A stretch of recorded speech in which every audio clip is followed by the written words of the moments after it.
Uh, Initial emotions when you saw your name pop up, and for you, emotions to be playing in one more NCAA tournament as you try and close it out here, hopefully on a positive note.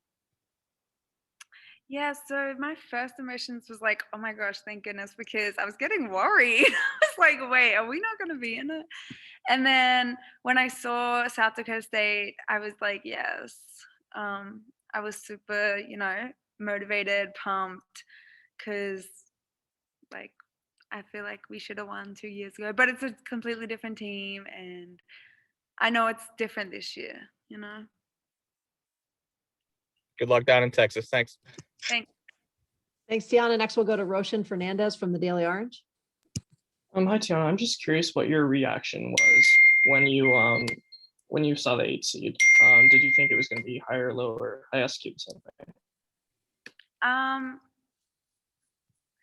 I mean, I don't know. I was just like super happy because I feel like we as a team have been through so much this year, and I feel like we still haven't shown everyone how good we are. I promise we're good, but I just really believe that we can go really far. And, last tournament, I think we did really well as a team, and we came out and we played really hard. And yeah, I just have a lot of confidence in us, and I was excited when I saw our name. Thanks, Tiana. Next, we'll go to Alex Sims from WSYR. Tiana, congratulations. I know both of your teams are completely different, right? The last time you played them back in 2019, but does that moment still eat at you a little bit? And also the fact that you can get some sweet revenge, like how does that play into all of this? Definitely eats at me. Ugh, every night now. But it does. I'm just really excited to be a part of the tournament, honestly, because I know that anything can happen. And yeah, I mean, I have a little bit of revenge there. But yeah, just going into it, I just am really confident, and I know that we will do well. Thank you. Thanks, Tiana. Next, we'll go to James Corrigan from Citrus TV. Hi, Tiana. Well, first of all, how are you feeling, and how disappointing was it for you to miss the ACC tournament? Yeah, it sucked. I mean, obviously, I would have that's the best time of the year. March is the best time of the year, and I wish I could have been out there. But I also think that everything happens for a reason. I've been through worse things in my life, and whatever, I'm just go with the flow. If my knee, if I don't think I should have played, and I think I made the right decision because I could have injured myself more. And then who knows what it would have been like next week. So I'm just glad I made the right decision, and Coach Q, he kind of made the right decision for me, but I'm glad he made that because my knee is feeling 20 times better and I'm ready. Thanks, Tiana. Next, we'll go to Mark Larson from Spectrum News. Hey, Tiana, it's kind of funny because Coach Q said doesn't really factor in the fact you're playing the Jackrabbits again, but I can see from what your face is telling us that that's not necessarily true. But can you just talk about how this is your last NCAA tournament, you get to play them, and then if you win that, you probably get to play UConn. How do you see all this playing out in your wildest dreams? It's so crazy because, as a college athlete, as a women's basketball player in college, who do you want to play? You want to play the best team. And UConn has been the best team. Well, this year it's kind of iffy whoever the best is. But, for the past 4 or 5 years, UConn has been in the top. Gino's a great coach. So since I've been in college, I've wanted to play them just because who doesn't? And I think this gives us the opportunity to go out there and focus on the first game, obviously, and understand what we have to do to beat them. And then, when we go up against them, it'll be exciting for all of us, because they've talked about so much. Thanks, Tiana. Next, we'll go to Patrick Gunn from 247 Sports. Hey, Tiana, congrats on the bid. Looking back where you were a year ago to now, how does it feel to be back in the big dance? Yeah, it feels really nice to be back. Obviously, I didn't play last year, so I was kind of like, I mean, I still cared, but I didn't feel as involved. But yeah, I was just very, this year I'm just very happy for this team.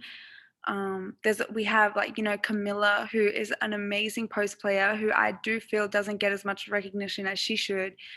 This gives her the opportunity to be on the big stage and really show how good she is. Same with Emily Engsler, she has put in a lot of work in the off season, and I think this gives all of us the opportunity to play on the big stage and show how good we really are. Thanks, Tiana. We have a few more questions. We'll go to Thomas Schultz from the Daily Orange. Hey, Tiana, you mentioned wanting to get revenge from the 2019 game. What do you guys need to do differently? Obviously, different teams, but what needs to happen this time around to accomplish that goal? To be honest, I can't even remember how the game went. I just remember us being up and remember we should have won and then we lost. So, because I try not to think about it, because it's in the past, whatever. But I just know that that's the team we played and we lost. So I want to beat them. Short memories are good, Tiana. Next, we'll go to Mike Curtis from Syracuse.com. Hey, Tiana, congrats. You mentioned playing on the big stage. I saw earlier this week that you were named to the 2020 Australian women's squad. So definitely congrats on that. What are your thoughts on getting that accomplishment, and how does that kind of factor into your NCAA run? Because I know they're supposed to meet for a week-long camp, I think next week. I'm very excited, to be a part of the squad. It's such a blessing, and I'm going to do whatever I can to be a part of the team. I mean, there's some great athletes in Australia, and a lot of them play in the WNBA now. So it would just be an amazing opportunity and a blessing to be a part of that team. So I know that I need to come out here, and the camp is next week. So I know, obviously I'm not going to be able to be there. So I just need to come out in this tournament and show what I can do and what I could bring to that team potentially. Is there any one player you would be looking forward to play with? I would say Liz Cambridge. She's the GOAT. So. Thanks, Tiana. We have two more questions. John Kikas from the Associated Press is next. Hey, Tiana. The end of your college career is nearing. Do you think about that at all, or are you going to put it in the back of your mind until it's actually here? No, I've been thinking about it just because that's human, I feel like. But so obviously it'll be emotional when we win the national championship to be my last game. But yeah, it'll be sad to leave Syracuse in general. All my friends here and Coach Q obviously been there with me through everything, and even my doctors and my nurse here that I text regularly. Obviously it'll be a very emotional time when I do have to leave, and so yeah, all I could say is really thank you to Syracuse for everything that they've given me, everything, the support, the help. So it'll be really sad. Thank you. No All worries. right, Tiana, thank you. We'll end this on an upbeat note, and Alex Sims has the final question.